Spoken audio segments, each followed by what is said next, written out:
ദിവസവും വെറും 5 മിനിറ്റ് മാറ്റിവെച്ചാൽ ഹൃദയാഘാതവും മറ്റ് ഗുരുതര പ്രശ്നങ്ങളും ഉണ്ടാക്കുന്ന കൊളസ്ട്രോളിനെ കുറയ്ക്കാനാകും. എങ്ങനെയെന്ന് നോക്കാം. വളരെ ചെലവ് കുറഞ്ഞതാണ് ബീറ്റ്റൂട്ട്. ഇത് ചെറിയ കഷ്ണങ്ങളാക്കി മിക്സിയിൽ അരിച്ചെടുത്ത് അതിൽ 1-2 തുള്ളി നാരങ്ങാ നീര് ചേർത്താൽ രുചികരമായ ബീറ്റ്റൂട്ട് ജ്യൂസ് റെഡി. ഇത് ദിവസവും കുടിച്ചാൽ കൊളസ്ട്രോൾ മാത്രമല്ല പല രോഗങ്ങളും പമ്പ കടക്കും. കൊളസ്ട്രോൾ കുറയ്ക്കുന്നതിനൊപ്പം രക്തക്കുറവ് മൂലം വിഷമിക്കുന്നവർക്ക് രക്തമുണ്ടാകാനും ഈ ജ്യൂസ് സഹായിക്കുന്നു. Vitamin A, C, K, iron, potassium എന്നിവയാൽ സമ്പന്നമാണ് ബീറ്റ്റൂട്ട്. കൊളസ്ട്രോളും കൊഴുപ്പും ഇല്ലാത്തതാണ് പോഷക ഗുണമുള്ള ബീറ്റ്റൂട്ട് ജ്യൂസ്.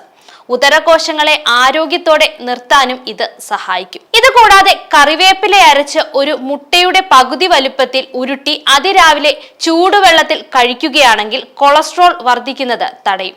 ഉള്ളി ഇടിച്ചു പിഴിഞ്ഞ നീര് മോരിൽ ചേർത്ത് ദിവസവും കഴിച്ചുകൊണ്ടിരുന്നാൽ കൊളസ്ട്രോൾ നന്നായി നിയന്ത്രിക്കാനാകും.